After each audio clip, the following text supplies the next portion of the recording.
Hey everyone, Truexy here with the 17.5 rundown. It's going to be a bit of a smaller patch because we've had a micro patch earlier on, and just right now things are a little bit more stable. So no big, huge system changes for this patch. All right, patch goals. Building on 17.4b. So when I'm filming this, this is 2 days after the micro patch. So don't be surprised if there are some differences between the patch that goes live in a week and what I'm talking about now. We're still going to be watching the micro patch. Everyone's still exploring a lot of things. But overall, the micro patch did pretty good things. The nerfing of the late game really opened up what you could do on stage 3 and 4, which is great. There's a bunch of new comps. So this patch is going to be mostly buffs and tapping down those really small outliers that we've seen pop up from the micro patch. And because the patch is a little bit more stable, the systems are more stable, we have time to really dive deeper into other systems, and that's going to be an Augment pass this time. So you're going to see a lot more Augment changes here. There's not really one big core goal here, but a lot of this is going to be, hey, there's a lot of outliers, especially on the econ space, and there's a lot of really bad combat augments that people don't really click or don't think about that we're going to be adjusting. So getting into it, encounters. Well, there's only one change here, and I think people will be pretty positive on it. The stage 3 augments encounter is removed. It's no longer in the game. You won't see it. The reason so is the game's just not that fun when you don't have stage 2 augments. And the reason we tried stage 3 was we thought it was close enough that it'd be similar to the stage 2, but also didn't come with that risk of introducing a bunch of unintended bugs or play patterns that usually happens with the stage 2 encounters. But at the end of the day, this was not enjoyable. We should stick to the idea that, hey, stage 2, 2-1, 2-2 is when you get your first augment, and that's the most fun experience for players. God blessings, not much here, just tapping up two of the ones that aren't, that exciting to ever click. I think overall the system here is close-ish. I think a lot of it is kind of addressed by the fact that it's, available to every single player. But Soraka's Embrace, just a little bit more HP. This didn't really seem ever worth taking compared to the other HP options. And then Aurelian Souls, hey, if you fall below 30 HP, get gold. We're just buffing it up a little bit. It just didn't feel like as worth it compared to the other options. Traits.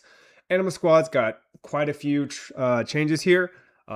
First, for the 300 cash outs, this one is just a little bit too much econ for the reroll. It's supposed to be kind of like, hey, I'm playing Anima Squad as the trait.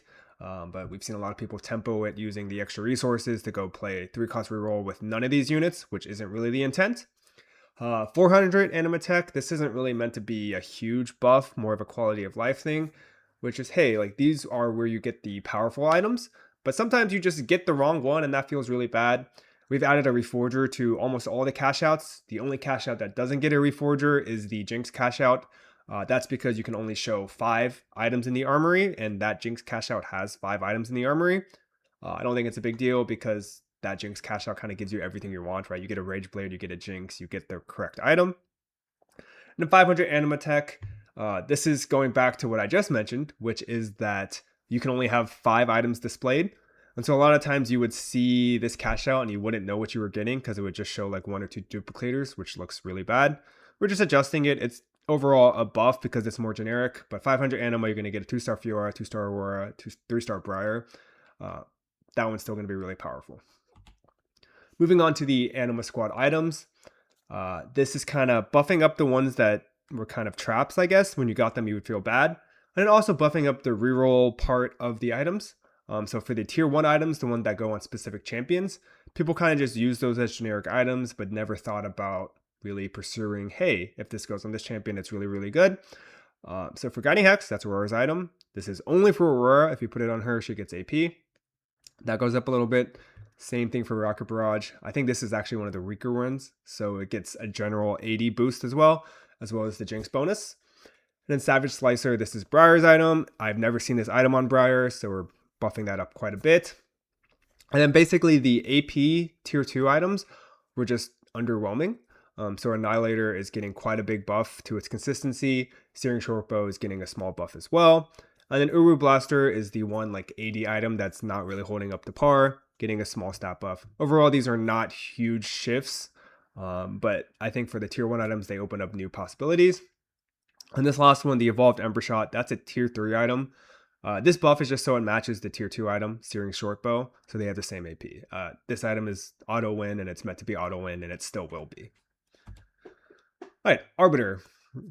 In the B patch, we definitely hit all the Leona outputs. I think after watching the micro patch, I think there's a couple that are still over the line and too consistent. These are mainly the ones that build on themselves, right? So if you get a 2-star Leona early, it lives longer. If you get a 3-star Leona early, it lives longer, which means you get more Leonas. So we're nerfing that. So those two are going to be every 3 attacks and every time you spend 50 mana. Right? If you have a 3-star Leona, your combats are going to go longer, which means you get more Leonas, which isn't that great. So there's going to be nerfs there. And then this is just the one outlier one compared to everything else, which makes sense. If you, every 3 attacks, you gain resist. This is mainly a Diana one as well. That one's getting nerfed a little bit.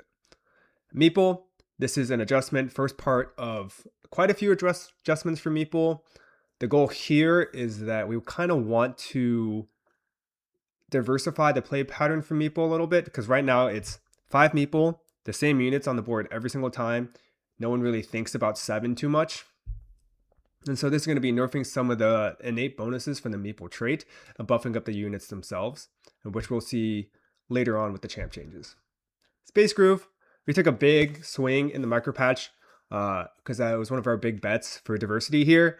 Obviously, it's quite good. I think the direction was really good. The magnitude did what we wanted to. I think in this patch, similar to Meeple, we want to put some power in those champions. So you're going to see buffs to Nasus and Teemo. And Ornn is obviously very, very good in the comp. So small nerfs here. Remember, this affects the 7-piece as well. Stargazer, a lot of words here. TLDR is that for Serpent, it was bugged.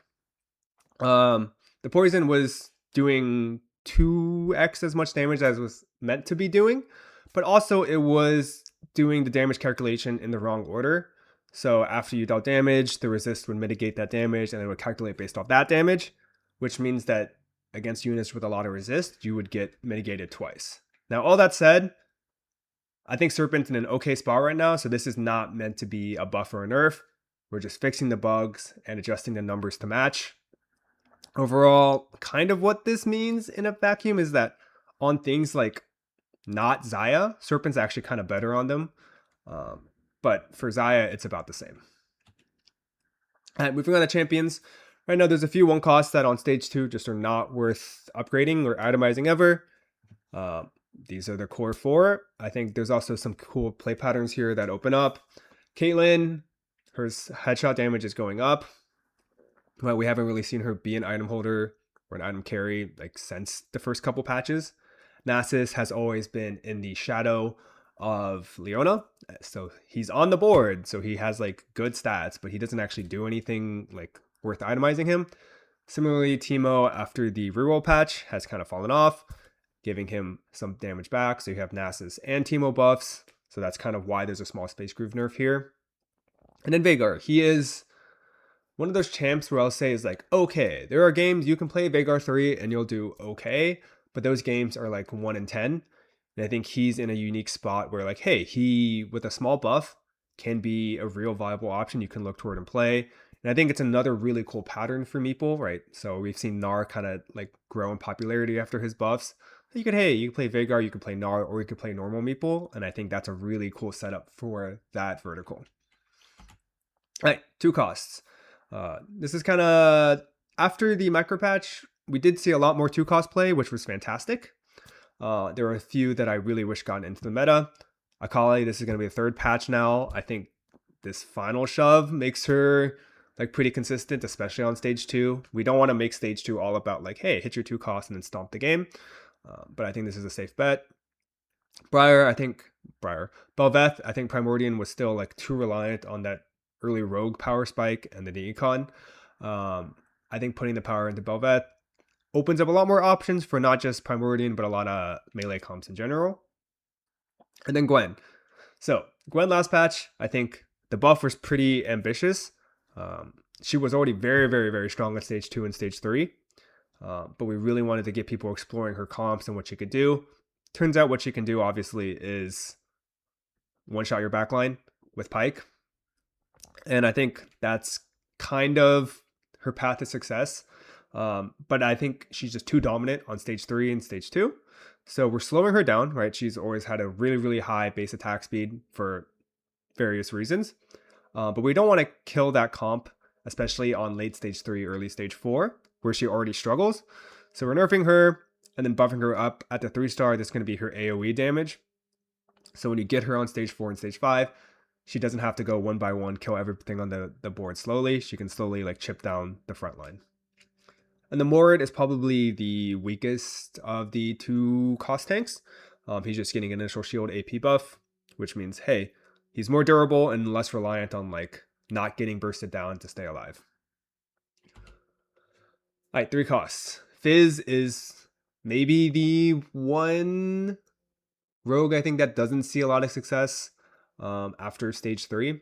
I think just like every other rogue, he's very, very good early in the game because he doesn't die and he does a lot of damage, but he just doesn't scale that well and people aren't really excited to play around him. This is a fairly big buff, and also keep in mind that Meeple is getting nerfed as a trait, but he's going to be better standalone, which means that Kaisa Fizz comp is probably coming back. And then Orin, he got buffed in the initial patch for 17.4, and then we gave a lot of space groove buffs, and he became very, very strong. But if you actually look at what Orin does, a lot of that is tied to space groove, right? I think he does a lot of good things for that 3-cost reroll space, especially with Misfortune and Lulu, that you can do a lot of cool things. And in that comp, he's fine. But it's when you play 5 and 7 space groove that Orin gets really, really out of hand. He kind of becomes infinite, stuff like that. So we're just going to be targeting primarily that. Obviously, Orin always activates 1 space groove, but at 3 and 5 and 7 space groove, this is going to be a bigger nerf. He's going to heal a little bit less. So you get the HP nerf, heal nerf, and then this. All right, 4 costs. I think they're close. I think there's a few that just are a little bit too hard to play, or that when you do play them, you don't really get the payoff. I think Kindred is always the like lesser AD compared to Zaya, and now that Master Yi is in a healthier spot, she just doesn't find like a great spot unless you're really, really high rolling. Just going to be a little bit more damage for her. LeBlanc, I think the Arbiter comp is still a little bit too tied to Leona, right? That Leona option is 1, the most exciting, and 2, the most common. I think building more toward LeBlanc is something we want to incentivize. So this is a really, really small buff, right? This is only on her like final spell cast thing, but I think that should help her like raise the floor a little bit. This Rammus thing. So Rammus obviously is very, very strong at 5 meeple. A lot of that is due to his flat DR per meep, and just the tons of flat HP from 5 meeple. But if you ever played him outside of 5 meeple, he kind of is the worst 4-cost tank. So we're trying to shift that around so that, hey, if you wanted to play 2 Bastion, he'll be okay. If you want to play 2 Bastion, 3 meeple, that should be like a good tank, and you're not just only trying to play as much meeple as possible with him. So we're lowering that DR per meep, so that's a decent nerf here. He's going to get less HP at 5, but we're also buffing his mana a decent amount. So he's going to be casting a little bit more. His first cast is faster, right? Because we didn't change the starting mana. Overall, we think this hopefully puts Rammus in better like comps, and he's closer to, you know, Nunu and Tahm Kench and Morgana. 5 costs. So Fast 9 was obviously the comp at the start of 17.4. I think our changes, primarily hitting Blitz, did really good things. I also think there's going to be some Econ Augment nerfs later in this patch I'll talk about, which means that there's some room for the lesser performing 5 costs to go up. I think lesser performing mainly means Bard. This guy has always been the best second fiddle and never been like make or break for your comp or really that important. I think even when Corki and Riven were at the top, you didn't really have anything to do, and Bard didn't really help you win, which showed in the data, right? So we're giving him a buff. And then Vex, I think we were conservative with the nerf, but now that we've seen Fast 9 kind of even out, Vex is honestly like not worth chasing, and it's not that good even if you hit Vex 2. So this is a rebuff to her spell damage, so when she casts, she does a little bit more burst, but her basic attack damage is still the same. All right, augments. It's going to be a lot of augments. I'm not going to go in deep on every single one, but I'm going to touch on each one. I think there's like 3 or 4 pages here. Bonk, this is the Nasus champion augment. Just hasn't been good. There's quite a big buff at 3-star. We don't want to like make it all like a Nasus 2 stomps the game, but this is a really fun augment. I think it needs to be a little bit better. I think the rest of the champion augments are pretty close in their spots. They represent like pretty good reroll lines, so I'm glad where they ended up. Buried Treasures, we nerfed this down. It was not a very good option. We're bringing it back to 5. Call to Chaos. A lot of this is just econ nerfs right here. I think Call to Chaos kind of ended up in a spot where the variance was pretty low. You were always going to get a lot of econ or a lot of items, and most people are okay with either one. So we didn't really need to push the econ that hard. We're just nerfing the econ a little bit. Care Package, gold reduced for all rewards. This augment ended up being a really good item augment and then like an okay econ augment. It's supposed to be an item augment, so we're just lowering the gold. Continuous Conjuration. I think these item quests themselves are a little bit flawed in the sense that, hey, like if I have all these bows, what am I going to do with them late game? Because I already bought all my bow items to proc the quest. But this one is actually probably the easiest to trigger because you just need to do magic damage. And then rod is actually a pretty flexible component. If you get more rods, you can do a lot of things with it. And then worst case scenario, about a hat.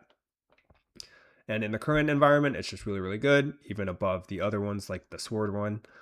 So nerfing that, making it come a little bit slower. And then climb the ladder.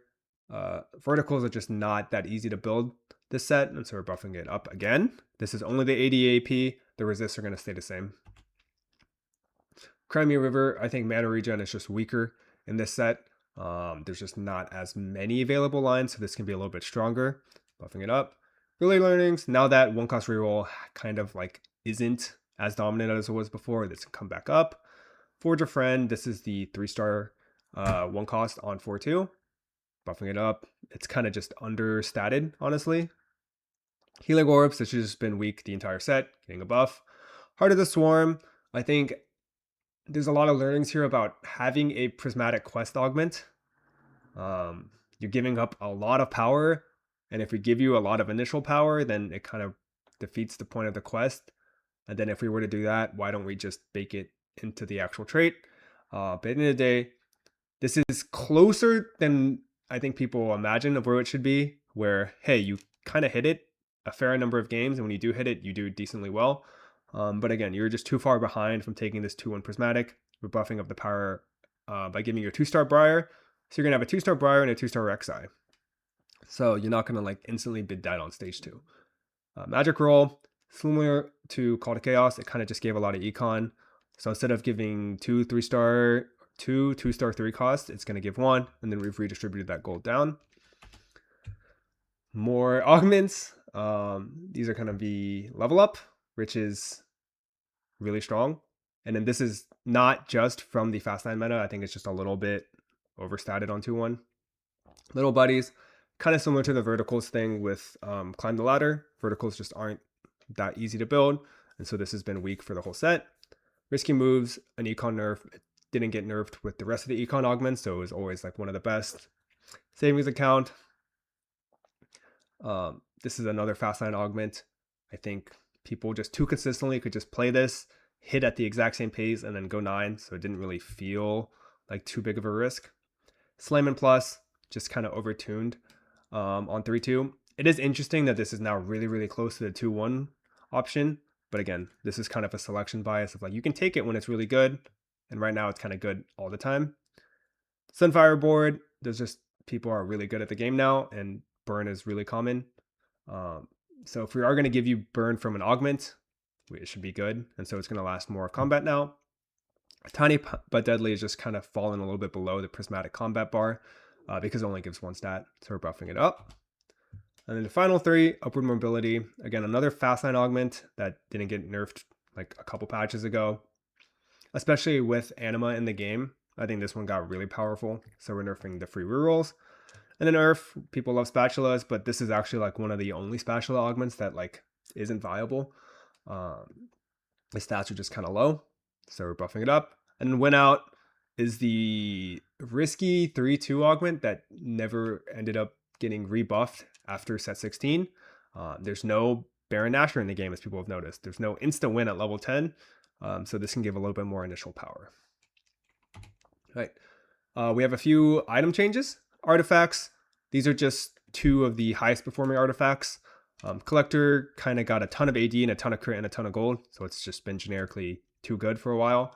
And then Moguls, this is probably like weirdly one of the best econ artifacts in the game.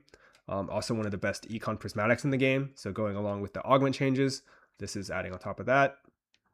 And then radiant items, we're taking a closer look at like bringing them to balance. I think when we did the 2x of everything, it was meant to make everything a little bit clearer of like, hey, radiants are just going to be 2x of the normal item. At the end of the day, I'm not super sold that that was like a net positive, as we kind of just ended up in the same situation of, yeah, they're 2x, but it's still kind of a crapshoot of which one is actually good and which one's bad. And the ones that naturally ended up being good are the ones where, hey, if you have really synergistic stats, they double and they bolt off each other even more, or you're 2xing something like Burn, which is really, really good. So we're trying to bring these closer together.